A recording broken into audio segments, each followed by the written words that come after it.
노인 말씀하셨잖아요. 지금 노인대학에서 이제 로고 코스라고 개발해서 6주 프로그램 하고 있어요. 어르신들이 정말 좋아하시더라고요. 그 좋은 질문하는 게 로고 설계도 핵심 중에 하나인데 그 로고 코스를 로고 틴트라는 거 던질 수 있는 좋은 질문을 하니까 그 보통 평균 연령이 70대 넘으시거든요. 80만 분들도 계신데 그분들이 뭐라고 피드백을 하시냐면 3번 했는데요. 이런 질문에 대해서 고맙다고. 질문을 해주는 사람이 없어요. 답을 할 수가 없었던 거예요. 아무도 물어봐주지 않아서. 언제 내가 기뻤는지 물어봐준 적이 없고 내가 인생을 살면서 귀했던 그 만남들이 어떤 건지 아무도 안 물어본대요. 그 살면서 역경이나 어려움이 많았는데 뭐 80 넘으시면서 근데 그랬을 때 어떻게 내가 이런 거 역경을 수없이 뭐 이제 찍은 것 다 나오잖아요. 그죠?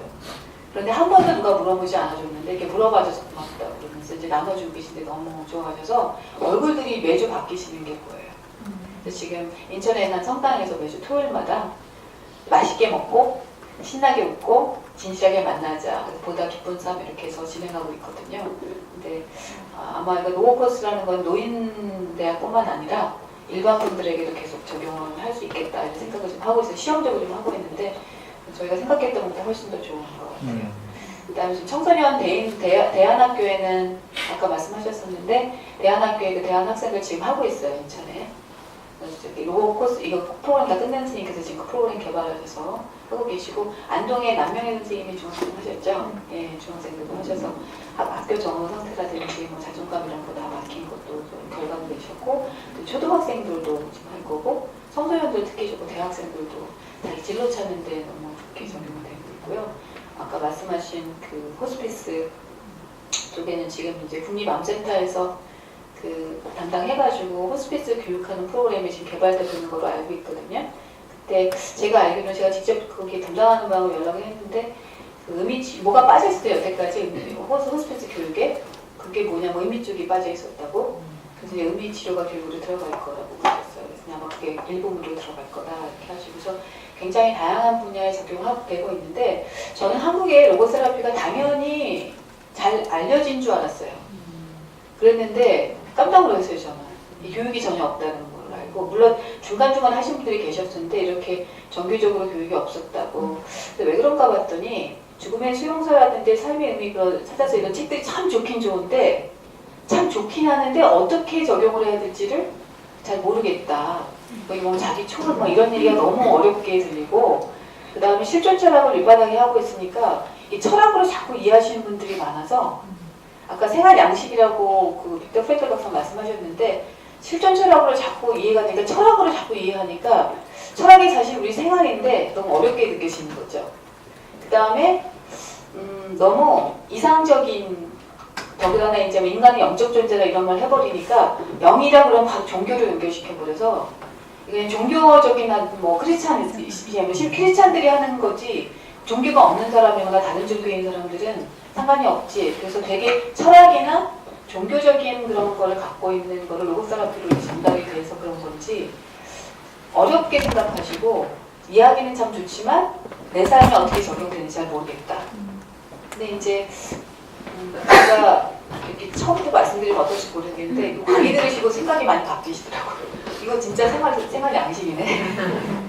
그래서 여러분들한테 아까 말씀드린 것처럼 로고세라피에 대한 그런 벽이 좀 이렇게 내려가는 그런 시간이 좀 됐으면 좋겠습니다. 과정은 이렇게 되는데요. 지금 여러분 초급 과정을 하시는 거고요. 중급 A 과정에서는 에티튜드 체인지, 태도를 수정하는 과정에 대한 걸 전부 하는데 소크라테스 대화법이라는 걸 주로 해요. 소크라테스 대화법이 뭐 인지치료나 이런 데서는 굉장히 다른데요. 어떻게 그 사람 안에 있는 그 영적인 것들을 끄집어내도록 하는가라는 태도 바꾸는 그런 질문들 소크라테스 대화법을 중요하고 중급 A 과정 가면 의미 치유의 여러 가지 기법들이 있어요. 그 기법들에 대해서 좀 나누고요.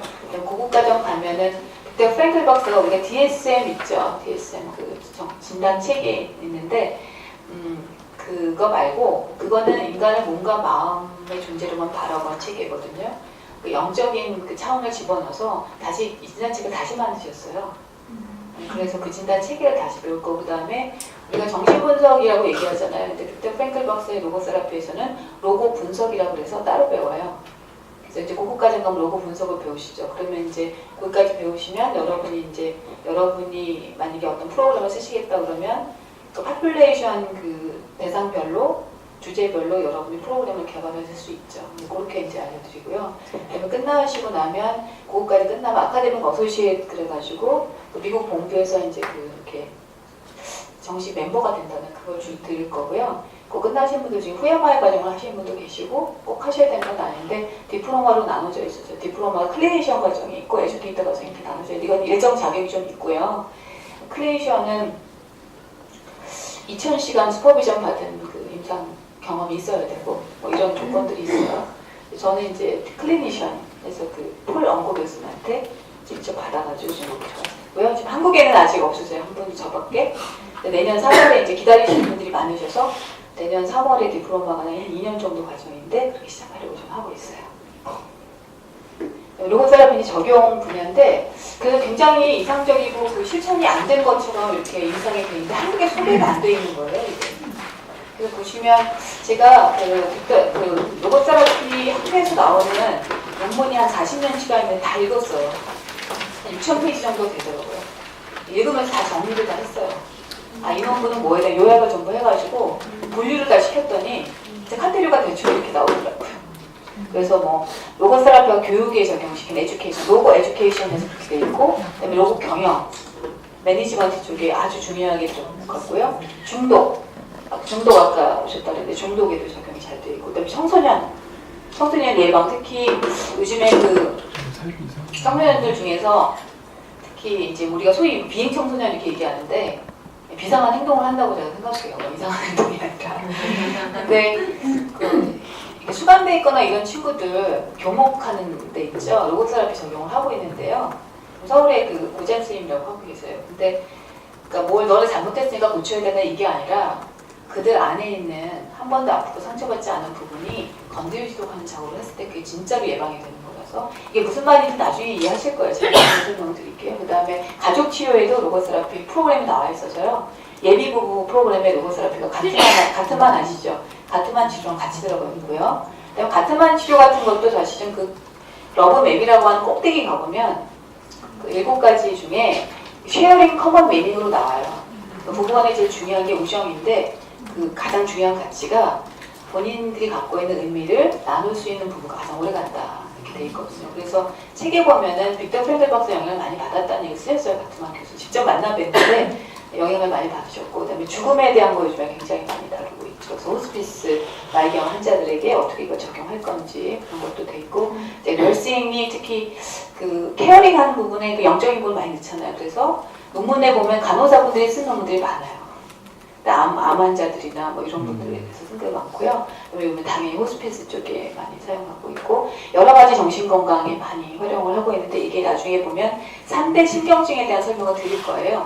그래서 그것과 관련해서 로고세라피가 어떻게 바라보고 있는지 설명을 드릴게요. 그다음에 집단 상담이 너무 효과적으로 많이 사용되는 집단 상담할 때, 그다음에 사회복지 관련돼서 제가 2013년인가 한국 왔을 때 한국 사회복지학회인가 뭐 거기서 그 로고세라피 강의해달라 해서 그 사회복지와 관련해서 강의를 해드린 적이 있는데 이 복지사분들도 좀 많이 들으시는 거고요.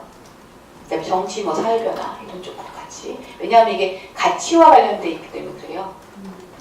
그다음에 다문화도 이제 다문화 그 학회인가 거기서 제가 기억이 못 나요. 다문화 쪽으로 좀 해달라고, 복지 학회에서 그랬나 봐요. 사회복지 심리학회인가 그런데 다문화 쪽에서 어떻게 로고세라피가 적용될 건가. 이 부분도 굉장히 중요한데 우리나라 지금 다문화 사회가 됐잖아요. 캐나다는 뭐 멀티컬처 사회다 이렇게 얘기를 하는데 보니까 그쪽에서 지금 사용하고 있는 걸 이렇게 그대로 답습을 하는 것 같아요. 근데 거기 실패한 모델이거든요, 사실은.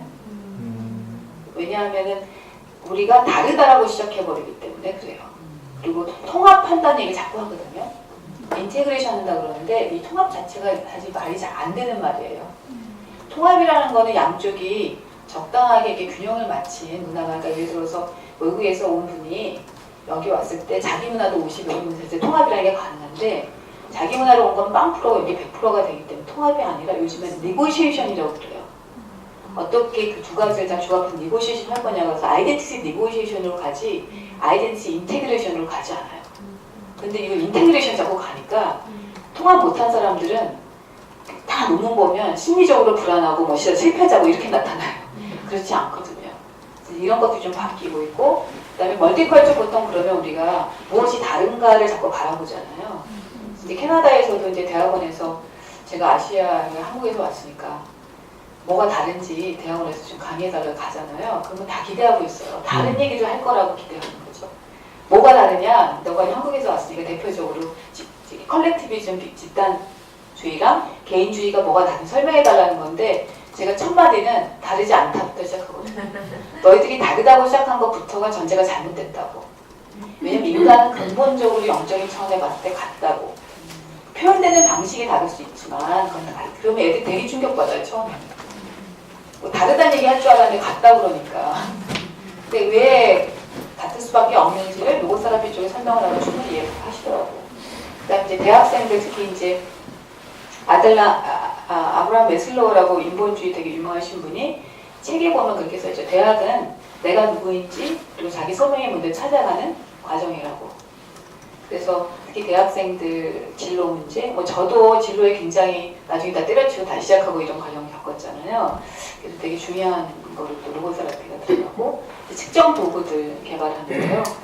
제가 이제 논문에 개발한 건 한국 사람의 삶의 의미 측정 도구 개발하는 걸 2000년도에 했는데 한국에 발표가 안 돼가지고 미국에서만 발표돼서 한국에서 쓰는 분이 별로 안 계시더라고요. 그러니까 그 위에 몇 분이 이제 개발하시긴 했는데 로고세라피가 되게 영적이다 이런 얘기를 해버리니까 과학적이지 않다라고 생각하는 거죠. 그래서 자꾸 증명해봐라 이걸 했는데 저기 펄스테타 세라피도 마찬가지예요. 칼 로저스가 한 것도 자꾸 과학적이지 않다. 그래서 이제 이런 걸 자꾸 과학적으로 숫자로 내라고 자꾸 하니까 되게 미국적인 방식이잖아요. 그러니까 어쨌든 아카데믹에서 좀 받아들이려면 숫자로 보여줘야 이거 증명이 돼야 되니까 어쨌든 한계가 있지만 측정도구 개발하는 작업도 좀 되긴 돼야 되고 그래서 지금 노인대학에서 하고 있는 로고코스 하는 것도 그 어르신들 프로그램 시작하기 전에 측정했어요. 삶의 의미 측정하고 끝난 다음에 측정할 건데 어르신들이 측정하는 자체가 되게 어렵더라고요. 그래서 뭐 관계랑 종교 이렇게 팩터가 한 7개 정도 되거든요. 그래서 그 중에 그 어르신들에게 좀 맞는 환경에 맞는 몇 가지 팩터만 측정을 했어요. 다 못하고 40몇 개를 앉아서 노인들이 측정을 못하시더라고요. 그래서 이런 개발하는 것도 좀 필요하다 앞으로 더요. 그다음에 불치병이나 뭐 이런 병이 어떻게 로고세라피를 적용할 것인가. 그다음에 제가 철학 당연히 철학과 관련해서 로고세라피 이제 아트인데 잘못 써야죠. 예술. 지금 미술치료 로고 아트는 책이 아예 있어요. 그래서 이제 고급 단계까지 끝나면 한 달에 한 번씩 여기서 그 후속 모임을 하거든요. 지금 로고 아트는 몇 주에 걸쳐서 몇 달에 걸쳐서 지금 곧 끝낸 분들이 진행하고 있는데 너무너무 좋다고 그러시네요. 본인들한테. 발달 단계가 보통 7단계로 돼 있는데 제가 그쵸? 에릭슨이 한 건 근데 지금 빅터 샌들 박사는 엘제비 루카스가 9단계로 나눴어요. 태어나기 전, 그 다음에 죽은 후까지 다. 그래서 9단계로 나눴는데 세부로 들어가면 14단계예요. 그래서 그 단계별로 질문을 하고요. 그림을 그리고 그 다음에 그림에서 내가 수정하고 싶고 수정하고 이런 작업들을 하는데 굉장히 자기가 파워를 받게 돼요. 그래서 로고 아트 가지고 이제 미술 치료하고 로고 테라피를 같이 적용한 것도 있고요.